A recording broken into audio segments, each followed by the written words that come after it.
2016 has been an eventful year for Wargame and the rest of the world, so here's a quick summary of what has happened over the past year.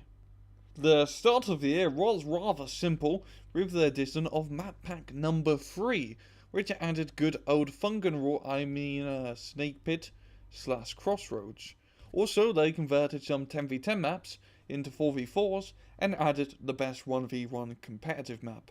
BTR-90s were nerfed, tank guns got more accurate, and most importantly, F-14s could now be brought back in the air tab, allowing you to recreate your favourite Top Gun scenes, such as when Tom Cruise flies a plane, Tom Cruise fly in a plane, and when Tom Cruise crashes a plane. With May came an entire new nation, the first for the series, and was the first paid DLC for Wargame after a long tradition of free content, which I have to say is worth it.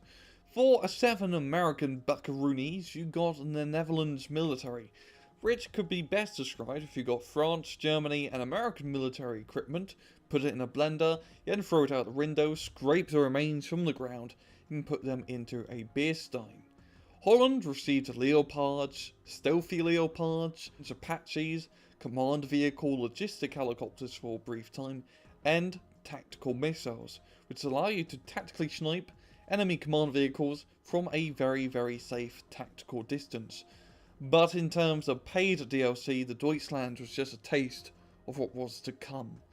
I also want to point out, with the patch that came with the DLC, Commonwealth became a top tier deck due to the combination of the general deck nerf and ANZAC / British buffs, which would make the Queen very proud. Also, Eastern Bloc was as good as ever. Vulcan and Val hosted an awesome charity tournament to fight cancer. It ended up getting helicopter rust, or now known as a... Everyone got angry and things moved on. Reminds me of some previous drama.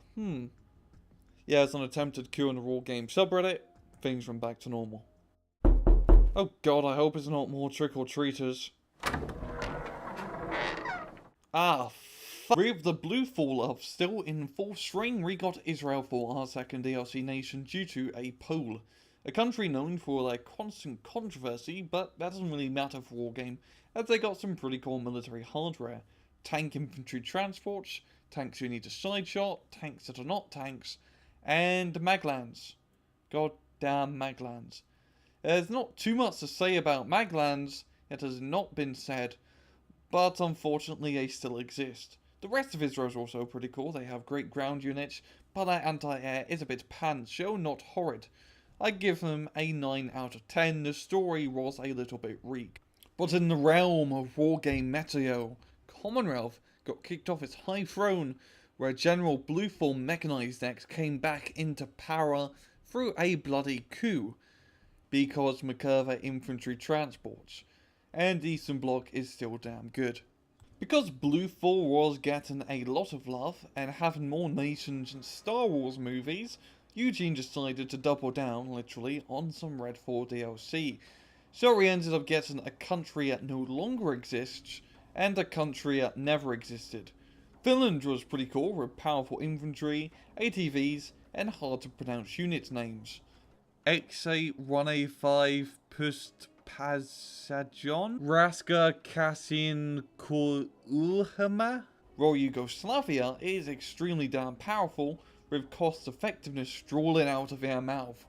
But the best addition this DLC gave us has to be the meme-ations it has created, with many a fine and wonderful artwork being posted on the intellectual hub of our Wargame. This bountiful boom for Wargame has came at a terrible price, with the cessation of Soviet-Korean relationships and the nerfs to the Manchukuo. So overall, this was a pretty damn good year for Wargame. We got patches, new maps, and new nations for a 2-year-old game. For Red Dragon, I hope we end up buffing the older nations to compete for the new ones, because right now the best deck for Blue 4, I want to say, is either Blue Mechanized or Motorized, but you're going to want the Netherlands and Israeli units to help compete. And for Red 4, Yugoslavia. which nations you all have to pay extra for. In terms of new nations, I think some other Asian nations would work rather well for Red Dragon, considering this game is set in Asia. And, well, they should also maybe buff ANZAC. That'd be kinda cool. But I think I know what you and me want to see next year for Wargame. Wargame 4.